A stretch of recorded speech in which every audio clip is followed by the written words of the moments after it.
Oh, Hi, yeah. I'm Mike Bush. I'm Paul New. And I'm Colleen Sterling. Welcome to Ask the A&Ps from AOPA.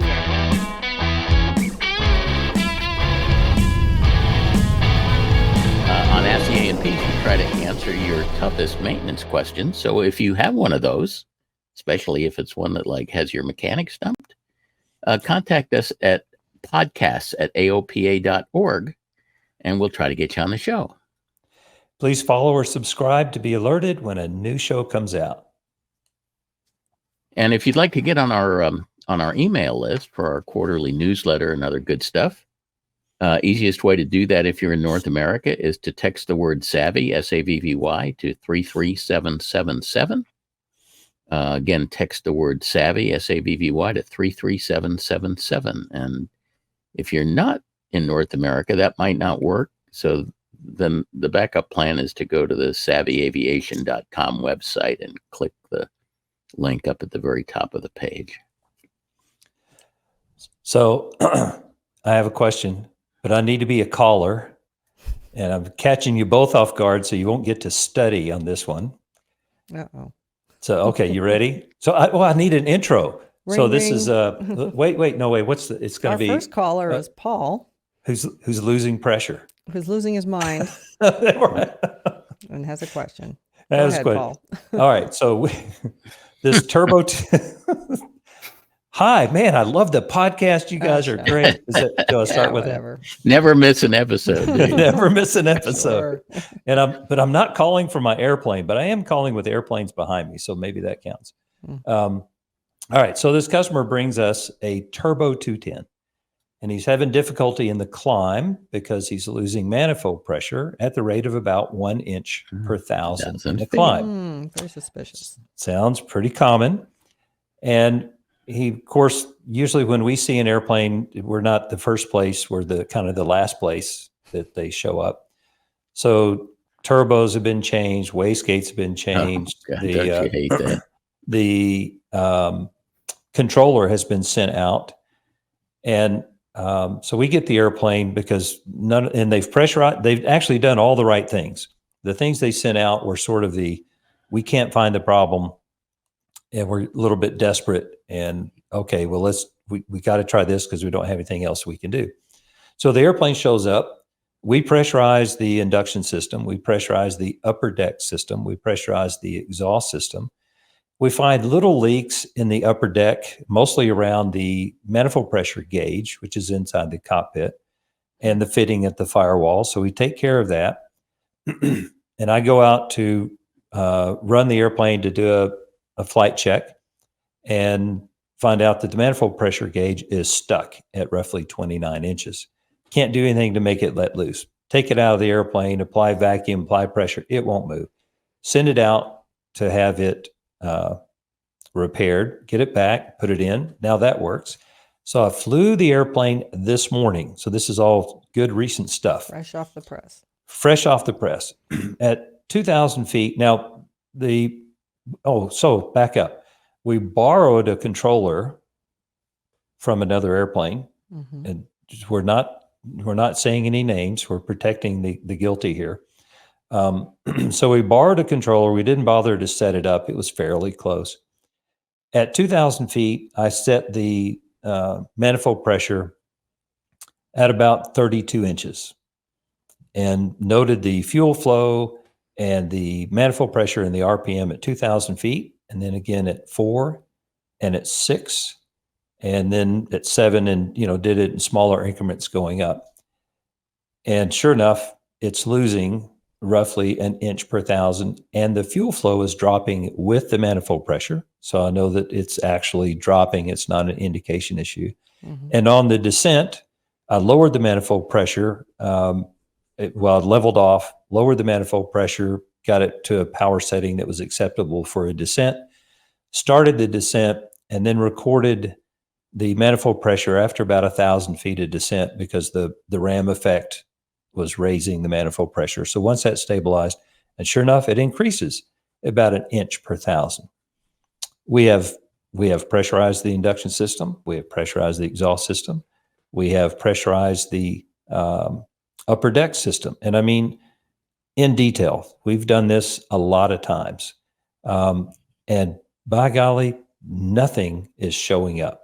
And I am struggling to figure out what else other than the normal leaks. It has to be a control issue because it's not really a critical altitude problem. Mm-hmm. It's a control issue, it seems like to me, because I can push the throttle in and get more manifold pressure. So the wastegate's not stuck.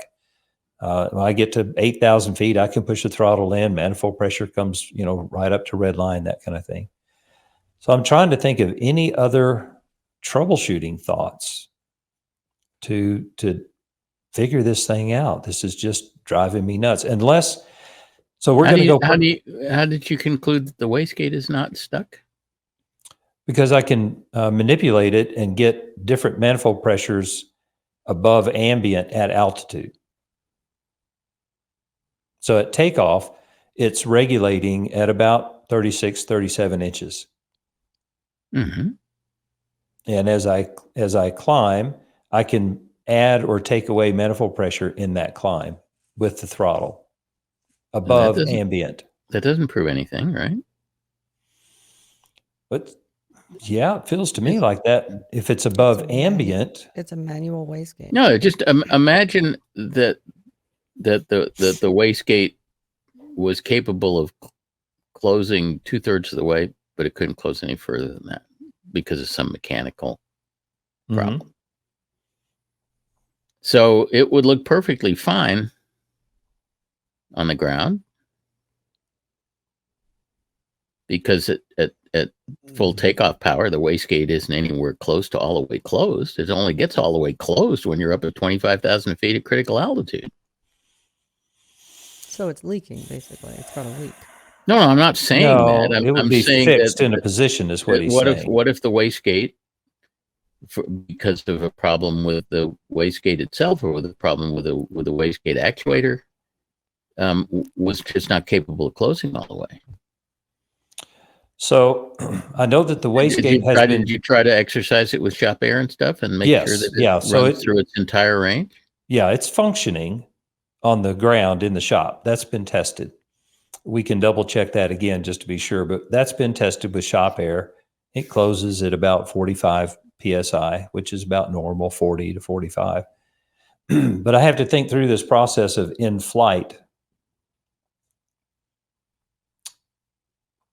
If I'm manipulating the throttle and it's at 32 inches, which is definitely above ambient at 6,000 feet, if the manifold pressure, so I'm changing the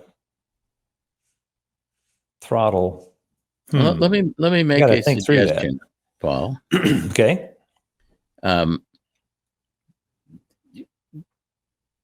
This could be a problem with a leak, although you have diligently tried to find a leak and haven't found anything significant. It would have to be like a huge leak. No, it doesn't take much. Yeah. Huh? What do you mean it doesn't take much? It doesn't take much of a leak in the upper deck to allow it to reference to outside air as opposed to upper deck pressure.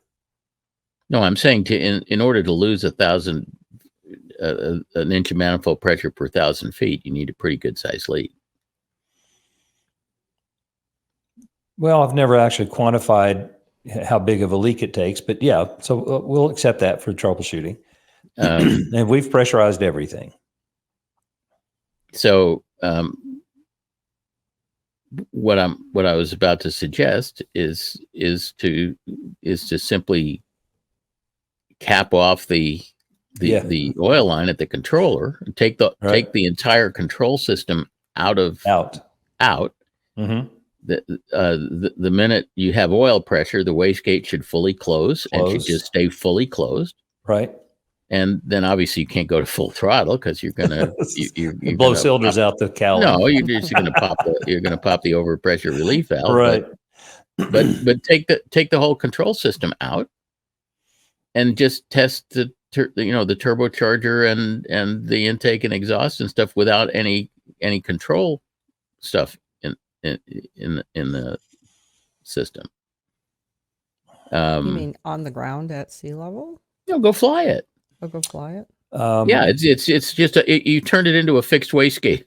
Yeah. Engine where I've done that a lot of times when we have critical altitude issues. Yeah, making sure the wastegate's fully closed.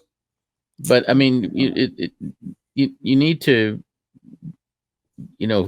get the first branch of the troubleshooting tree, which is to say, is this a control problem or is this a leak problem?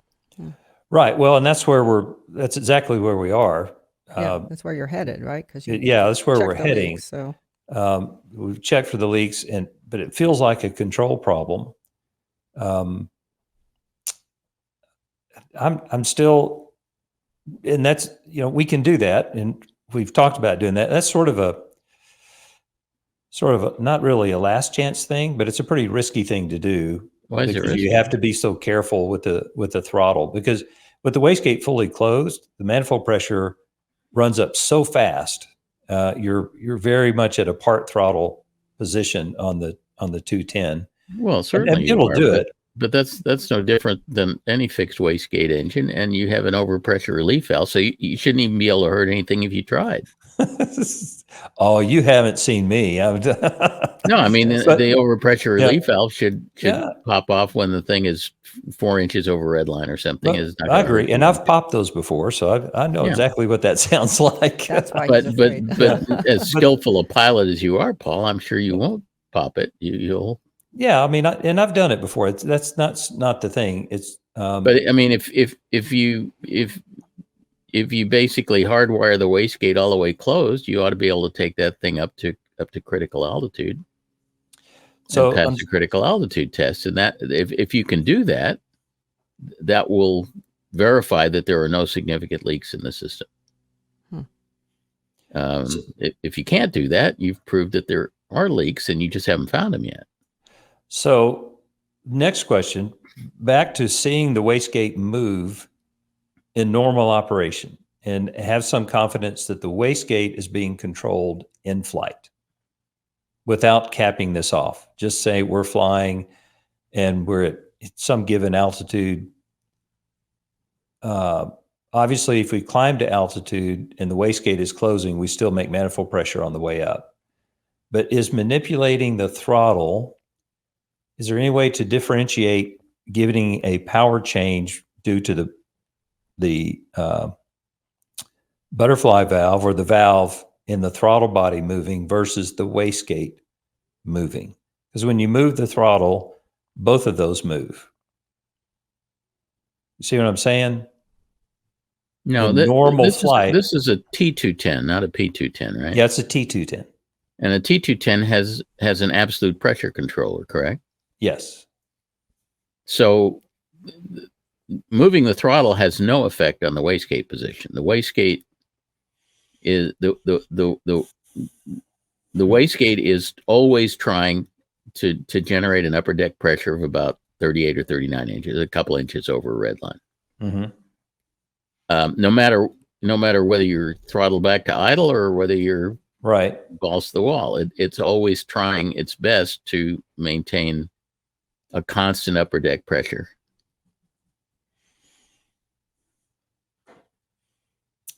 Shoot. So it really doesn't care what the Okay. Well, that's not quite accurate. Yeah, actually. But I'm still, man. All right. Well, we'll cap it off and give it another try. Yeah, if you pull the throttle back, choking off the airflow to the engine, you're reducing the volume of exhaust coming out of the cylinders, right? And therefore, the wastegate actually would have to close some more in order to bring the upper deck pressure back up to the set point. But it's still that's its function, is holding a particular set constant point. Constant set point. It's really I've always thought it's terribly unfortunate that our turbo systems don't have more instrumentation. We ought to have an upper deck pressure gauge. We ought to have what I'd really love to see is a turbocharger spindle speed gauge, which I always thought ought to not be that hard to do, because all you'd have to do is is put a magnet in the Magnet, yeah. turbocharger Yeah. and a coil somewhere Yeah. where it picks up records, the yeah. pulses. Being able to see the speed of the turbocharger spindle would be an immense diagnostic tool, but it would there. scare a lot of people. All right, our first question is from Grant, who finds that his engine has sprung a leak. What's your story, Grant? Sounds interesting. Hi, good afternoon, guys. Thank you for having me on. I really appreciate it, and I love the show. Thank So I have a 1967 Mooney M20F. I've owned it for a year and a half, maybe a little more. Engine has about 1,200 since major, but the engine was done quite a long time ago. This last October, after a short flight, I noticed just a little bit of oil overspray on the windshield. I cleaned it off. And a few days later, I took about a 2-hour flight with my wife to a local fly-in. On the way back, about 15 minutes out from our home, I noticed the windshield getting a little bit blurry. Kind of had a suspicion of what that was. Once we got down, I cleaned it off. A couple days later, I went and talked to my mechanic. And the mechanic said that it was most likely coming from a case bolt, based on the evidence that he saw. Which I was happy, because I was afraid it was going to be the prop, which only has about 200 hours since new. And he said that he retorqued the case bolt, said go ahead and fly it and see if that solved the problem. I didn't really expect it to solve the problem. And of course it didn't. And he said that the proper way to fix it was to split the case and redo the silk thread, which I'm not going to split the case right now. That would fix it, but that's not Yeah. the proper way. But not because you fixed the thread. Yeah. Right. So he said that there is a procedure from Lycoming to, I guess, slow it down, not necessarily repair, but he didn't really say much about what the procedure is. I took the plane down for a couple months for an avionics upgrade. And of course, on the way home, I still had just a little bit of oil spray on the windshield and just a little bit on the very front of the cowling. So I'm curious as to what you guys would recommend. I don't yet have an engine monitor, but I will. I've committed to doing that this next year. That's not going to fix your Well, oil. that's a good thing, yeah. but it's not going to help you with oil leaks. No, it's Had you gonna not help with oil mentioned it, leaks, we but- wouldn't have had to give you the sermon about an engine Right. monitor. We still Well, we like don't you, have to. Grant. I know. He said that in order to preempt To us from avoid- giving Yes. you the sermon. Yeah. I'm a faithful listener of the show, so I know. Okay. Well, so first off, this isn't your crankcase, and that's not going to fix it. Almost every time, Oh, it's the almost every crankshaft. time, I could be wrong, it's either the crankshaft seal or the O-ring on the propeller. And you're going to fix both of them at the same time. Mm-hmm. So you take the propeller off, get a new O-ring and put it inside the hub of the propeller, and it may cost you $8, maybe. Something Don't go like to that. Harbor Yeah. Freight. No, though, no. for Yeah, the don't O-ring. go to Harbor Freight. Plus the labor for Plus removing labor. and Yeah, not Yeah. including Yeah, labor, yeah, not yeah. including Yeah. labor. Yeah. And then the crankshaft seal, which unfortunately on a Lycoming is glued in place, Mm-hmm. and on a Ooh. Continental it's glued, but there's also a couple of plates that hold it there. And this takes a little bit more effort. And if your mechanic isn't thinking crankshaft seal right off the bat, he may not have ever, or she may not have ever replaced one before. You can get a solid crankshaft seal, which is what you want, or you can get a split crankshaft seal, which is not what you. I love it. Colleen's over there. I just did this. No. I just did this 2 perfect. weeks Well, ago. tell him how to do it then. On my Lancer, Yeah. I have a great video showing. We brought in a mechanic that's a friend because he does them every day, and I wanted to make sure I didn't have to take the prop off twice. But the prop was off already to do a swap to a new prop, and I was getting the spray on the windshield, and I noticed it on my clean airplane, and I knew exactly what it was. So he took the old seal out. It sits in the hollow crankshaft. He picked the old seal out, and then he cleaned it very carefully because you use Loctite, some kind of Loctite Yeah. sealant to put the new crankshaft seal in. Once he cleaned it, he got the old crankshaft seal, the new one, It has a groove with a spring in it. You take the spring out and you unhook or unscrew the spring, take the spring out, you grease this thing up and you heat it. He heated it in some hot oil so it got warm and Stretch it happy. over the. Yep. And then he And there's a used, tool for that. well, he didn't use the tool. He Yeah, used but these there is push one, yeah. rod. He used push rods, and he put a screwdriver through one of the holes in the crankshaft where the prop bolts through, and then he looped the crankshaft seal over. And basically, what you do is you take this little tiny crankshaft seal that's maybe 4 inches in diameter, and you make it 8 inches in diameter so it can slip over your crankshaft flange. It and I is call it- scary. I say it's just like childbirth when I see this happen. Yeah. And I've seen, and it's amazing to me, but just like childbirth, it works. You use these 2 push rods, which are very smooth, polished rods that are engine parts, basically. And you just kind of squeeze it over and it expands over the crankshaft and snaps into place behind the crankshaft flange. And then you reinstall the little spring and make sure to put it on so that the groove is facing the aircraft. You reinstall the spring, and then you slather it with some of this Loctite and you tuck it into the recesses there, and you're done basically. And that's what seals the crankshaft against the it seals the oil in the engine so it doesn't escape out behind your propeller. Around the And nose bearing on the crankshaft is where It the is like oil's a coming 10-minute job. The hardest thing was reattaching the little spring because you have to get your fingers back there and it's kind of tight. Yeah. I guess most of the times you install these things when the case is split, and it's really easy because you don't have very tight space back there because the case halves are not attached to the crankshaft. Well, you actually put the seal on after the case halves are Yeah, assembled. no, I But think the I think spring, when they put the attaching the seal on spring. at the factory, they do it exactly the same way that you just described. They have to stretch it over the. Yeah. It's well, just you as always have to difficult. stretch it. Yeah. I guess. But the spring is still going to be just as hard to do the before spring. you put the case halves together.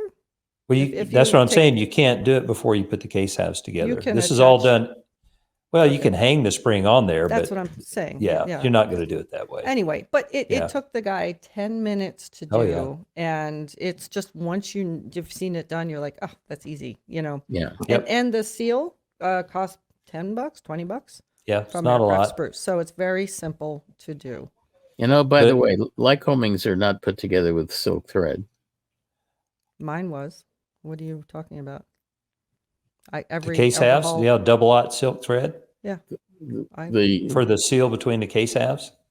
Right, the new the newest Lycoming guidance. Oh, is well. for using a sealant and not using Okay. silk Well, thread. the silk thread Yeah. works just fine. The if it's silk done thread right. works if you put it on right. Well, silk But, thread is the traditional Yeah, it's kinda old-fashioned old. way of doing it, and still the way Continentals are put together with Yeah. silk So thread. isn't it But- possible that he does have a through bolt that's leaking? Well, he probably does, but it's not putting out enough oil Okay. to get on the windshield, and it takes the force of the propeller spinning Yeah. because the oil comes off the crankshaft. It's actually exiting the flange of the crankshaft. That's how it gets on the cowling in those little bitty bits.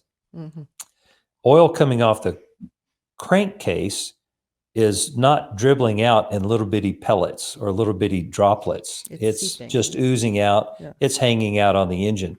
It's not going anywhere. It may get in the cowling, but it's not going to end up on your windshield. hmm It has to be slung off. It sounded like the A&P was saying, I think it's coming from a Yes. through bolt, not that he knows it is, and I it's not. certainly wouldn't presume that it was without proving it. I mean, But you could if wash it- the engine down real good, and then you could spray some a dye pen developer in the area, and then Make run a the mess, engine yeah. and see if there's any Yeah. sign of oil getting on the dye pen developer. But But even if it was leaking from the bolt, that oil doesn't make it to the windshield in little droplets. Okay. Yeah. Uh, It's most but likely a crankshaft It's seal. almost, yeah. Yeah. I mean, I've seen a lot of leaks on engines, and they don't make it to the windshield in that fine mist, Mm-hmm. or on the front of the cowling in that fine mist. Mhm. That comes off the crankshaft. Yeah. That's Okay. just been my experience. So is this Don't something? split the case halves. Yeah, I don't want to do that. I've been there, done that. So is this something that you would recommend doing ASAP? No, you're in No, no it's just hurry. an inconvenience. It's not going to blow out. You know. Yeah. Okay. Yeah. Yeah, you But can, do it Makes sooner. sense. you can carry a Yeah. rag until you're ready to do it. Yeah. And when Yeah. when the prop's off, Grant, you should replace the alternator belt at the same time. Yes. Good It's point. Good it's a idea. time to do Yes. that. Right. Yeah. Yeah. Yeah. Now, But you and can, as Paul was saying, that there's also a critical O-ring Yeah. in the In the that prop. seals the prop to the prop flange. Yep.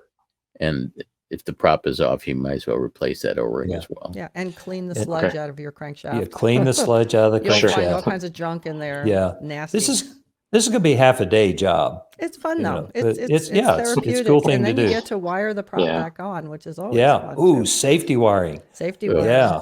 That's Yeah. the job. That is the Mhm. job to get it But right. it's not rocket science. It's just No. patient work, and you might Tenacity. find it interesting. So why do Lycomings require the prop bolts to be safety wired when Continental uses self-locking? I don't know. I don't know.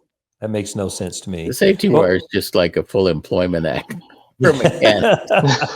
Well, the basic way that they attach the Lycoming, you basically have a bolt or a stud that's built into the propeller. Mm-hmm. hmm And so the nut is built in. It's a part of the flange, Yeah. and that never changes. So they don't have any locking mechanism at all. But do they? But I agree. The Continental is so much easier to deal with. Mm-hmm.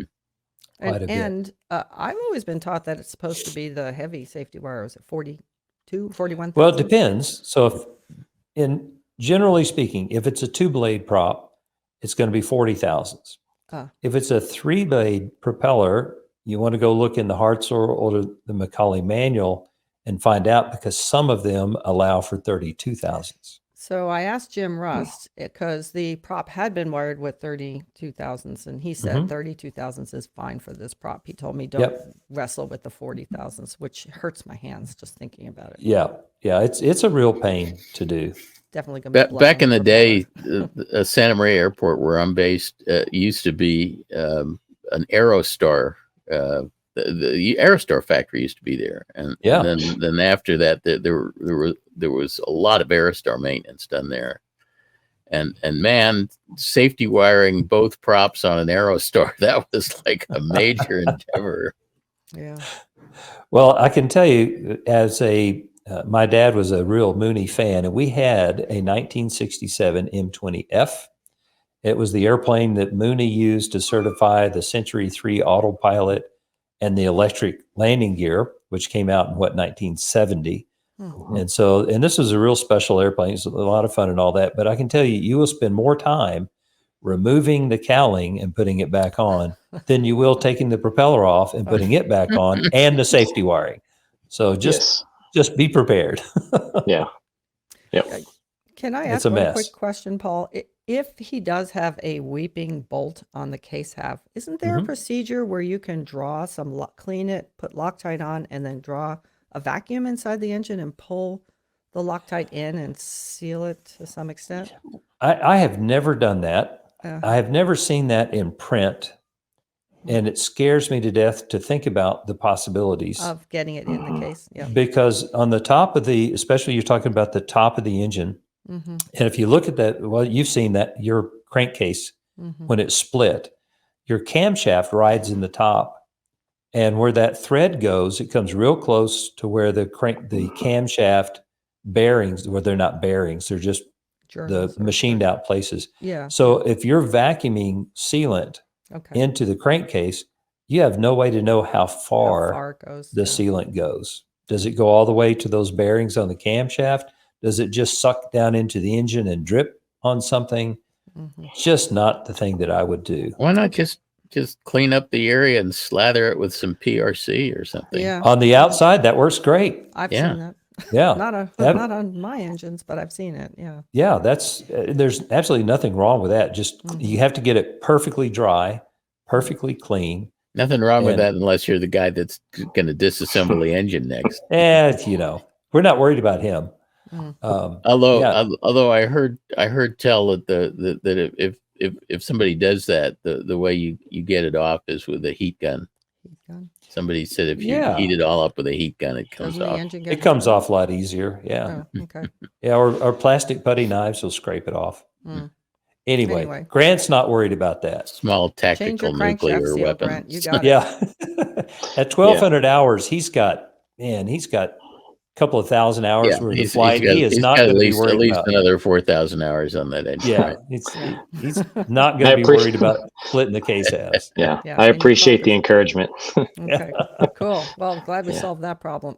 Yeah. Yeah. Find someone Yeah. that's done this before so Yeah. they'll get Yep. it done right. Gluing Yep. that seal back in place, like Colleen was talking about, it needs to be done very specifically so that it will stick. And Yep. there's a service bulletin that describes Yes. this whole thing. I don't have the number handy, but I can give the information to Ian. He can put it in the show notes, along with maybe even the video if he wants to Yeah. take that. Cool. That would be appreciated. I do have a mechanic, or I know of a mechanic on the field that has actually done this on a friend of mine's Mooney in the Yeah. last Oh. year. So Yeah, Perfect. it's pretty Yep. common. Yeah. Yeah. This will take care of the problem. Okay. awesome. Easy Awesome. fix. Okay. Well, thanks for the Thank you, question, guys. Grant. Good one. Thank you very Grant. much. I All right, appreciate Grant. it. See you guys. Yeah. Our next question is from Joe, whose kids are turning into icicles, which is a common theme that I experienced back in the day. Yeah. What's up? When you were a kid, Paul? When I was a kid, and Oh, my okay. kids experienced it. Yeah. So I don't want to admit this, but I'm Mhm. going to. But I got to sit in the luggage compartment of a tri-pacer as a 6-year-old. That was my spot. With the seatbelt? No. Oh, well, this, It was Tennessee. so it's Joe called. We're going to talk to Joe. Oh, okay. Yeah, sorry, but Joe. it's a Piper, but it's not a tri-pacer. Yeah. Not a tri-pacer. Correct. Yeah. So we Sorry, recently Joe. purchased a 180 this last fall, so I could finish up my commercial rating in it, and kind of get back into flying after quite a few year hiatus. This is a Cherokee 180. Mhm. Correct. Yep. Mm-hmm. And we love taking the kiddos, back and forth to a grandparents' house, but man, it gets awfully cold in the back seat. We've tried a few things. There's some like lightning holes, access holes underneath the seat and underneath the baggage. We've put some speed tape over those, and that's helped. But it is still awfully chilly there in the back seat. And I'm just wondering where all the air's coming from, and if there's anything else we can do to try to eliminate this cold breeze that's coming in from the back. Oh, wow. It's like Swiss cheese underneath. I'm telling you, underneath the seat of a Cherokee or a Comanche, it's like Swiss cheese under there. Well, I'll tell you what we've had to do, because back in the day, we disassembled and reassembled a lot of Cherokees where the spars come into the cabin, where all the bolts are.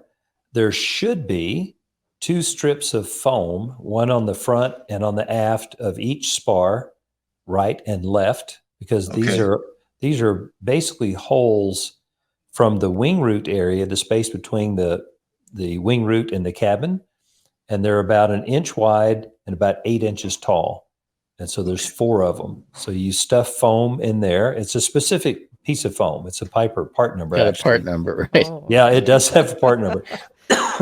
And I bet they're very proud of that foam too. they probably are, yeah. So if the wings have ever been off, it's entirely probable that those pieces of foam Were didn't get replaced, yeah. replaced. And that'll be a huge amount of air, because it's open to that gap between the cabin and the wing, which there's a fairing, but it's not sealed. So it's high pressure. That's a lot of air coming in. So do you access that through the wing root fairing, or do you access that from inside the cabin? Oh, from inside the cabin. So you lift Under the floorboards? The floorboard comes up, and you can get to it from the backside, also where the carpet drapes over the front of the spar carry through. So it's a box spar inside the cabin. You pull that carpet up, and there's big access holes. Now, that doesn't mean they're easy to get into. It just means that the holes are big. And you see that space where the 2 wings come in and are bolted in place. There's a bunch of bolts on top of the spar and on the bottom. And Okay. you can look in there with a flashlight and a mirror and see if there's the foam that's stuffed in there. If there isn't, get some and stuff it in, and that will help. And then the back end, where the rear spar carry through is, there's a bulkhead where the wing attaches, the trailing edge of the wing attaches. And there are holes there where all the flight control cables and all those things come through. And there should be some like rubber pieces glued with little holes or slots for the cables to pass through. Like grommets. Yeah, like grommets, yeah, but it's flat pieces of leather or rubber that's actually glued onto that carry through spar. And Okay. you get those done and you'll be in pretty good shape. And that would be in addition to, there's that kind of weather stripping between the wing and the fuselage. Yes. Yeah, between the wing and the fuselage, that rubber strip that goes around, yeah, I mean, that should be in good shape as well. But even if that's not on the airplane, if you have the foam pieces that go in where the spar comes through, where the cables go through, and the flaps, the torque tube where the flap goes out to the wing, Okay. the flat torque tube, that should have a seal around it as well. Okay. Well, Now, we'll Paul, to take the back replace seat out. that rubber strip you were talking about, that where the control cables come through, they're basically like cable seals. Yeah. But you'd have to disconnect the control cables in order to replace that. No, so the whole, and I have to confess I haven't been in a Cherokee in a long time, but the holes through the spar are probably 4 inches in diameter. And so this leather piece would be 5 inches in diameter, maybe 6. And you just cut a slot Okay. I see. and you just slide it in there and glue it in place. Got it. Uh-huh. Yeah. Yeah. Well, we will definitely take the back seat out and look for those. Yeah. Yeah, absolutely. Is it, let's see, 62. Does that have the battery underneath the seat too? The battery on this is located just aft of the baggage bulkhead. Baggage area. Right. Mhm. Okay. Yeah. Yeah. They moved them underneath the seat in later models. Okay. Anyway, yeah, this is not, it's not hard once you kind of get an idea You of take out the rear seat, you pull up the rear floorboards, and you can get to see everything from. everything. It's easy to get to. And once you get in there and you look inside that spar, that box spar that goes from left to right wing, I think that's where you're going to find most of your problem. That's the main spar carry through. Yep. Main With spar carry with through. the foam. Yep. Well, good Probably deal. keep- Well, Probably That keep the should- back of your head warmer too, Joe. Yeah. the front's nice and warm, but I've noticed if I don't have the kiddos in the back seat, I feel this really cold breeze on the back of your Yes. shoulders. Yeah. So, Yeah. Yeah. So there's also the air that comes in from the back wall behind the baggage area. Yeah. sure. And if you get that sealed up, then everything's underneath the seat. When a Cherokee has all the original pieces in place, it feels good in there. I'm sure over time, all the original pieces are long gone. Yeah, So- yeah, or dry rotted away, or if the wings came off for any of the most recent AD inspections or any of that kind of stuff, that's the kind Oh, of thing sure. people say, "Oh, we don't need this," Mhm. Toss it. you know. Mhm. Or this looks like it's in really bad shape. I don't think we're going to put it back. Right? Yeah, Well, that should help out a lot. I really appreciate your help. yeah. It's a great airplane. A It 180 is. a It's nice airplane. It's fantastic. It's it's a great trainer. It handles fantastic. It's pretty easy on the maintenance. Yeah, It's been great. It's not super fast, but that's okay because I'm building Mhm. time anyway. yeah. You're not in a hurry. The family Nope. may be in a hurry, but you're not in a hurry. And Just that's, tell 'em that's an 0360 Lycoming with a fixed pitch prop on a Cherokee 180. Yeah, this one has the 360 A3A. A3A. That's a great engine. So Bulletproof engine. the whole Yeah. thing is pretty simple. Yes. Yeah, yeah. So just engine- tell them you're still going twice as fast as a car. That's right. Yeah. Just about. Well, it turns a 4-hour drive to Grandpa's house into an hour and a half flight. So Yeah. it's fantastic. Oh, yeah. Yeah. That Straight is line. great. Yeah, we'll Engine get those monitor kids is in warm. the plans. Yeah. Well. Oh yeah, It's the blankets and coats right now, but Uh-huh. So It's summer's plus coming, it's so much classier to arrive by air By than plane. Yeah. yeah. oh yeah, for sure. And just imagine once you get all these air leaks resolved, then the financial officer will be so much happier about releasing funds for the engine monitor. Yes. She doesn't like to fly anyway. Oh. She's Oh. happy. She gets airsick. So that's okay. She's happy that I take the boys and leave. Give her some quiet time. So like, oh, you want to go flying with the boys? Sure, Yeah, fine, take yeah. them all day long. Sounds good. Go see Grandpa for three days. 3 Yep. days. Yeah. Yeah, she's totally fine with that. Do we get extra pay for marital counseling? Yes, No. we do. I actually think we're supposed to be licensed to do that. We'll collect Oh. later. Oh, okay. Well, then we just give it for free.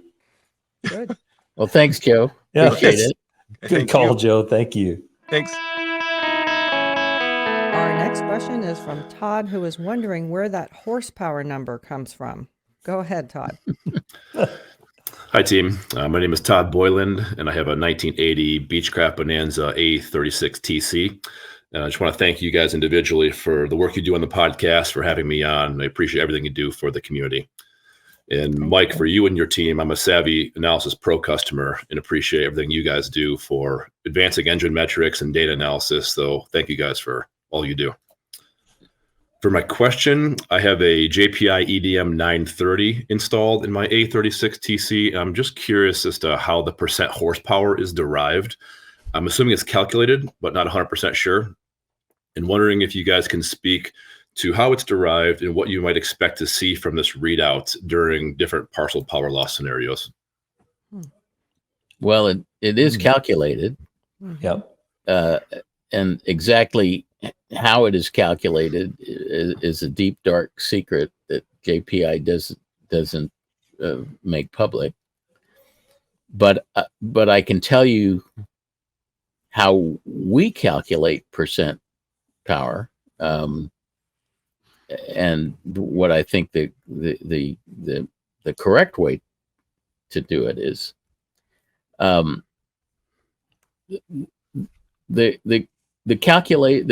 power output of an engine is either a function of mass airflow through the engine or fuel flow through the engine, depending on whether it's operating rich at peak or lean at peak. The engine operates in two fundamentally different modes, depending on the mixture. If you're operating rich at peak, I mean, the easiest way to think about this is that whichever is in shortest supply, air or fuel, is what regulates power.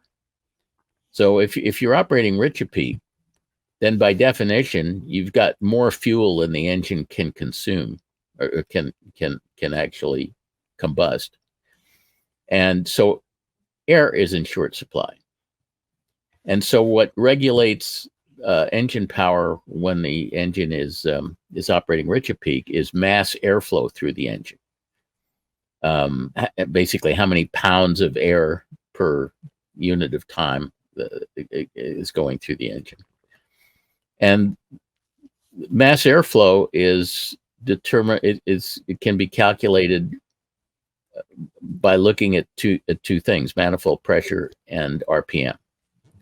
Manifold pressure determines how much air gets stuffed in a cylinder every time the intake valve opens. And RPM determines how often it gets stuffed. So basically, if you multiply the two together, how much gets stuffed and how often it gets stuffed, you get mass airflow through the engine. So power when you're operating rich at peak it can basically be computed essentially by, or at least closely approximated by multiplying manifold pressure times RPM times some fudge factor to make the units come out right. When you're operating lean at peak, it's the opposite situation. When you're operating lean at peak, you've got more airflow through the engine than you have fuel to be combusted. And so engine power is purely a function of fuel flow. It's very much like turbine engine, which always operates in that mode where there's tons of air and it's really fuel flow that determines power. And so when you're lean at peak, you can compute power by fuel flow times a fudge factor, and that fudge factor is simply a function of what the compression ratio is. So if it's an 8.5 to 1 compression ratio, the fudge factor is like 14.9. So fuel flow in gallons per hour times 14.9, it gives you horsepower. but that only works when you're lean at peak. So if you're trying to compute horsepower and you don't know whether you're lean at peak or rich at peak, which is probably the case with the engine monitor, it probably doesn't know whether you're lean at peak or rich at peak. Then the easy way to do it is to compute it both ways, and whichever comes out with the lowest number is the right one. Be conservative. Is that what you? Yeah, that all makes sense. And it basically, if you use the rich at peak formula and your lean at peak, the rich at peak formula will give you a ridiculously high number. High number. Okay. But the lean at peak will give you the right number. And that's true the other way around. If you're operating rich at peak and you calculate the two, the lean at peak formula will give you a ridiculously high number, and the rich at peak formula will give you the right number. So if you just compute it both ways and then pick whichever number comes out the lowest as being the correct one, then you are automatically getting it right. Okay. So that makes sense. if JPI knew what they were doing, and I can't vouch for whether they do or not, that's how they would compute it. Now, obviously, this assumes that the engine is working properly. I mean, for example, if there was no ignition and the engine was windmilling, it would still be showing manifold pressure and it would still be showing fuel flow. And if you ran the formula, it would be putting out some horsepower. But of course, it really isn't, because there's no spark igniting anything. So for it to be correct, the engine has to be basically functioning properly. And that's what I was getting at. Under certain partial power loss scenarios, what would you expect? So to see my in there? guess is if you swallowed an exhaust valve or something, you better not assume that the percent power readout on your engine monitor is anywhere near accurate. So yeah, I because think it doesn't know that you swallowed an exhaust Mike's valve. trying to say that that's probably not a good measure to use if you Yeah. have Yeah. a problem with the engine. I would look at individual cylinders and look at their temperatures and exhaust gas to see how they're operating.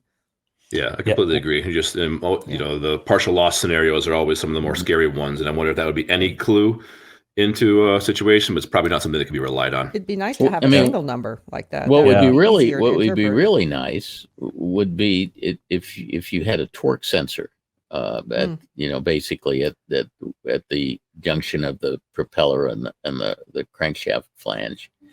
And we actually looked into that a bit, and it's doable, but the torque sensors are very expensive, and it's also a little tricky to get data from the torque sensor because it's turning at 2,400 RPM. So you either need to have some kind of a wireless arrangement for the torque sensor to transmit data into the engine monitor, or you'd need to have some fancy arrangement of brushes and slip rings or something like that. So it's probably not practical to do torque sensors, but that would actually give you a really accurate indication of how much horsepower the engine's putting out, but we don't have that information. On the Garmin systems, the G1000, Perspective Plus, all those, outside air temperature is also added into the calculation. Of horsepower? For the horsepower, because if the OAT probe connections are flaky or something, which we see quite common on those, the percent power just red X's or whatever, it goes nuts.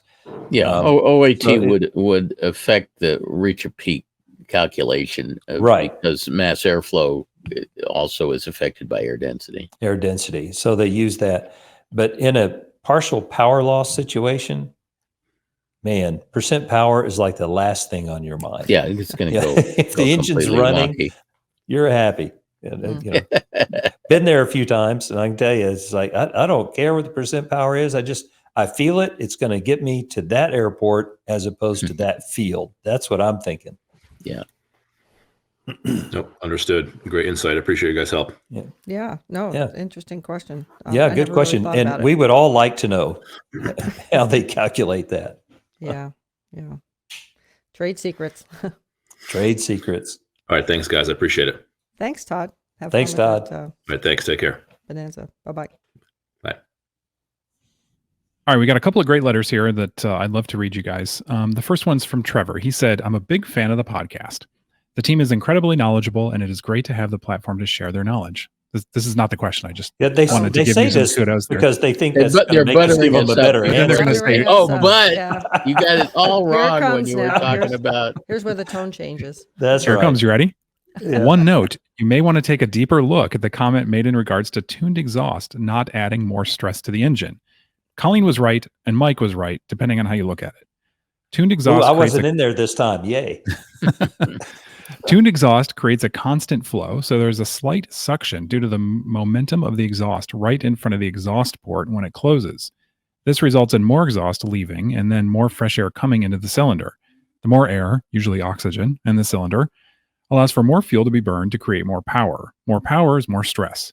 If you ran a tuned exhaust at the same power setting as a non-tuned exhaust, Mike would be correct. If you utilize the additional power, then Colleen is correct. What do we think? I thought I was right. but Oh, that sounds Mike's- like what he's saying has to be correct almost by I definition. love that. I like that. Mike's being congenial. I mean, I thought I was right, but then it's hard to stand up against Mike because it's age before beauty. I and he's love got it. more Stick experience to than your I guns. do, Well, but- we're not standing up, Colleen. He said we're We're both sitting right. down. So, take it and run. Well, you said you were half right. half right. I No, like no, being no, half no, right. no. Colleen was I all said right, we and you were both- half right. So he thinks. Thanks, Okay. Trevor. Thank you, Trevor. I owe you one. Yeah. Okay, great. This one's from Darwin. This is about the commander that was dieseling at shutdown. You remember that one? I remember that. Yeah. Yep. He said it's concerning the gentleman out of Mount Pleasant who called about his Rockwell 112 TC dieseling at shutdown. Not long after I purchased my airplane, I had the same problem. After a flight, and more typically on hot days, when shutting down the engine, it would fight or resist stopping after pulling the mixture. I initially checked the mixture rigging to make sure that the lever was moving all the way to the stop, and it was. I then checked my primer. It was very difficult and stiff to move, and I thought maybe the O-rings had gone bad. I removed them, cleaned it, installed new O-rings, and it now works very easily and smoothly, but had no effect on my shutdown issue. My But it's a mind good- then began. Good call, though. Yeah. My mind then began thinking about a carburetor problem, and I asked my brother about it since he has much more experience with general aviation than I. The first question he asked me was if I was at idle when shutting down the engine, which I was. He told me to set the RPM to 1,000 before moving the mixture to cutoff and see what happens. He said this is typically stops the quote run-on issue, and if it didn't fix the issue, then there was definitely an internal carburetor problem. I tried it and it worked, and has worked every time since without fail. That's because to shut the engine off, you don't have to stop the fuel. You just have to stop enough fuel or get the engine so lean that it doesn't run. Yeah. Mhm. So the commander is fuel injected, very different system than a carburetor. So yeah, running it at 1,000, you have a whole lot more air. So when you cut off the mixture, it's more likely to stop. But it should shut down at idle. Should. So there's something wrong with the servo. You think? Paul? Well, he No, the it's- carburetor. Oh, Was I'm his. sorry. Yeah. Yeah, this guy's a yeah. carburetor. He's Yeah. carbureted, right? It is, and I was trying to, when I got the letter, I remember there, I can't remember which airplane it was now, but there are a few actually that in the shutdown checklist do mention going to 1,000 RPM first. Yes, I've seen that. on Yeah, the before you pull the mixture. And I wondered if that that not- was why. So I hear that, and I wonder sometimes if that's not a way just to clear the lead fouling from the Yeah. spark plugs before you Yeah. shut down. That's a pretty common There's practice. a long Hmm. taxi. Yeah. Yeah. Hmm. But most engines will shut down at idle with the mixture control. And if they don't, then I don't know that you need to attack it with tools, but you may have a float that's partially sunk. So you've got fuel at too high Too a much level. fuel, So you yeah. got a much richer mixture. I have to think through all that, but I don't know that I would fix anything. And this was a Commander 114 or something? Well, the commander is the question original. that It was we the answered caller. on the caller. Yeah, it was the This 112. question The is Commander's injected, right? Yes. right, but this And guy's so- talking so about if it his won't carbureted engine. Mm-hmm. Okay. Yeah. If, Yeah. if the injected one you won't shut down, it's normally the flow Right. divider. The flow divider spring. Yeah. shuts off. Right. So, but this being a carburetor, It would have something to Things- do with the float and The float, and yep. the needle Delivering valve too that the much float fuel. operates. right. Cool. Our next question is from Seth, whose wheels are spinning. And we'll see what that means. The wheel goes round and round Go around on the bus. wheels on the bus. Go ahead. Go ahead, Seth. I'm sorry. I just want to thank you guys for this podcast. Thanks for taking my question. I fly a 182 and I tie it down. Mainly it's for commuting, but I do use it for pleasure as well. And recently I've determined my tires needed attention as there's been signs of dry rot appearing. So I've received some differing opinion on when it's time after talking to my mechanic at the point of dry rot. That is when it's time in his opinion. And then I spoke to Desser and got a little different opinion on it that if the cord is showing and the tread is worn down, that's when it's time. Dry rot, not necessarily a time to replace. So what say you fine folks? I vote for Desser. I vote for Yes, Desser. I Yep. vote for Desser. You know, we're still using tube type tires in almost all general aviation aircraft. I think there are a few exceptions, but Yeah, Behringer wheels. and so the tire itself doesn't have to be airtight. It's the tube that Right. contains the tire the has to be air. viable, has to stay together. and the viability of the tire is all in the cord. Mhm. And I think these are all bias ply tires that we use, and I don't think we use any radials. So, unless the cord is exposed, the rubber outside the cord is mostly decorative, other than the tread. And all of the guidance from Goodyear and everything says that Right. there's no minimum tread depth. It's as long as the cord's not showing, the tire is. Years ago, I had an IA that was passing my Cardinal each year, doing the inspection for me because I do all the work and he'd do the inspection. And he started to get this magnifying glass out, and he was like, you would be amazed at how deep these cracks are in your tires. I think you need to replace them. And I said, well, have you ever looked at the own skin on your hand? I mean, yeah, those things are amazing. But I mean, the point was I went to the Goodyear, site, and I downloaded, it was a Goodyear Flight Custom tire. Yeah. I downloaded their guidance, and it didn't say, it said cracks are fine. It just can't show tread. It has to have, a little bit of tread, and can't show any of the banding. So I finally chased him away. I actually talked him down, and the next year I got my IA and said, this is ridiculous. I'm going to do my own There inspection. you go.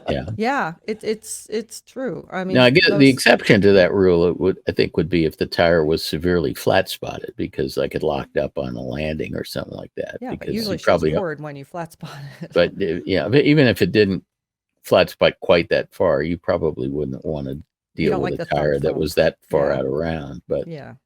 But yeah, the basic rule is if the cord isn't showing, then the tire is still airworthy. And those retreads, Very good. those retreads are great. I put retreads on my plane. I love the Desser retreads. Yeah, me too. And your mains are maybe showing wear more because you land on them first, right? You shouldn't be landing on your nose gear as much. So that makes total sense. Everything you said about your tires, except that I fly 100 hours a year and grease on 95% of the landings. I was very curious about those that. are the flights when he's solo. Yeah. Do you have data to support that assumption? It's amazing the contemptuous comments I've received from A&Ps when I recommend using retreads, and they'll say, "You want to use recaps?" Yeah.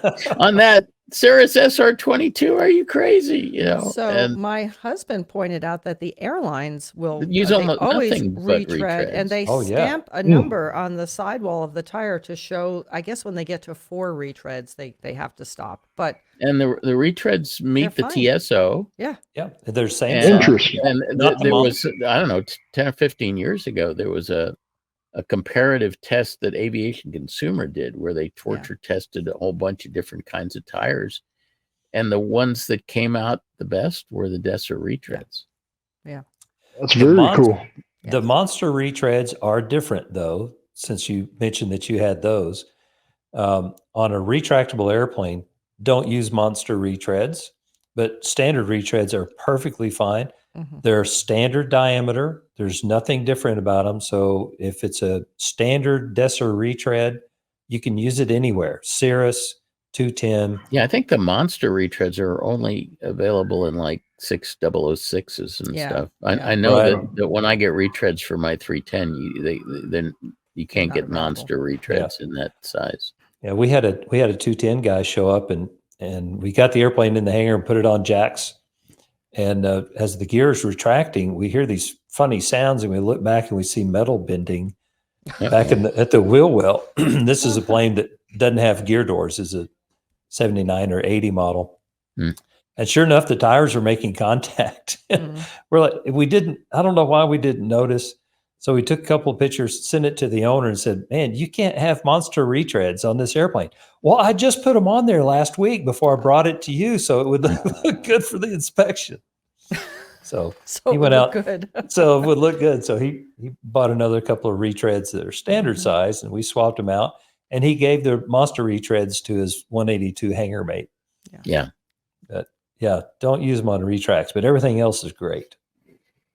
That raises another question. If we're good to go to fly with a little dry rot, being that I'm tying down, it made me wonder, should I be putting covers over my tires with them in the elements here in Southern California? Not real corrosive inland, but we do get There's some good some. heat. Yeah, I mean, Yeah, that's not a bad idea. I've seen people do that. They do that with their RVs, right? When they park their Yeah, well, RVs that's outside. I was Right. thinking that. Yeah. Yeah. I mean, if it's going to be out there on the ramp, that Yeah. can't Probably have be a reckless good with that, idea right? to wash the tires off from time to time too, just to keep the environmental residue down. Mhm. What about any type of any kind of tire conditioner that you would recommend? No, but I don't I'll know. put it You mean on. something like Armor All or something? I don't Yeah, know. to make them look Right, nice. right. I do that sometimes. Do you? But Yeah, I whether do.